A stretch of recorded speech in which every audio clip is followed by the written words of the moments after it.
জালিম কারাগারে বন্দী করে রেখেছিল, তখন সেই জালিমের কারাগারে থেকে বিপি নূর হুঙ্কার ছেড়েছিলেন, ফাঁসির মঞ্চে দাঁড়িয়ে হুঙ্কার ছেড়েছিলেন। এই সরকার 90% পতন হয়ে গেছে, আপনারা 10% ধাক্কা দিন, আপনারা আন্দোলন থামাবেন না। সেদিন যদি বিপি নূর এই কথা না বলতেন, জনগণের প্রতি, ছাত্র জনতার প্রতি যদি এই হুঙ্কার না দিতেন, হয়তো আমরা আজকের এই নতুন দ্বিতীয় স্বাধীনতা দেখতে পেতাম না। আজকে আমরা অনেকেই মাস্টার মাইন্ড দাবি করি, এইটা সেটা নানান কিছু। আরে ভাই, সেদিন আপনারা কই ছিলেন? যেদিন বিপি নূর বলেছিলেন আপনারা 10% ধাক্কা দিন, 90% পতন হয়ে গেছে। বিপি নূর বারবার মার খেয়েছে রাজপথে, তারপরেও স্বৈরাচারের সাথে কখনো আপোষ করেনি।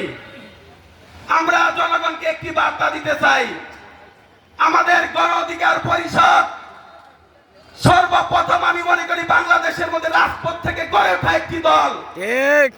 এই দল জনগণের কথা বলার জন্য প্রতিষ্ঠিত হয়েছে, কোন চাঁদাবাজি করার জন্য প্রতিষ্ঠিত হয়নি, ব্যাংক ডাকাতি করার জন্য প্রতিষ্ঠিত হয়নি। আমরা জনগণের অধিকার প্রতিষ্ঠিত করার জন্য এই গণ অধিকার প্রতিষ্ঠিত করেছি এবং এই গণ অধিকারের সাথে আছি। ইনশাআল্লাহ জনগণ যদি পাশে থাকে, আমরা একদিন এই দেশের জনগণের অধিকার আদায় করে ছাড়ব ইনশাআল্লাহ। আশা করি দেশবাসী গণ অধিকার পরিষদের পাশে থাকবেন, টাক মার্কার পাশে থাকবেন, আমাদের পাশে থাকবেন।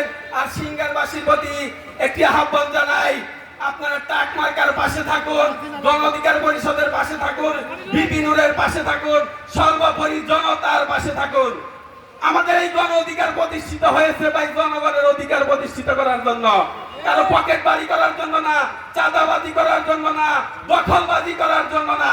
আমরা শুধু জনগণের অধিকার প্রতিষ্ঠিত করে ছাড়বো ইনশাআল্লাহ।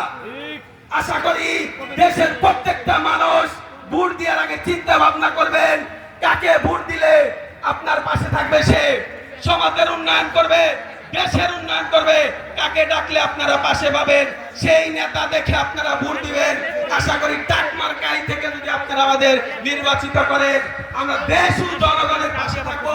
সর্বোপরি সব সময় আমরা প্রস্তুত আছি জাতির স্বার্থে রাজপথে রক্ত দিতে এবং জাতির জন্য, দেশের স্বার্থে, সমাজের স্বার্থে, জাতীয় স্বার্থে, বাংলাদেশের স্বার্থে, দেশের জন্য প্রাণ দিতে আমরা প্রস্তুত আছি।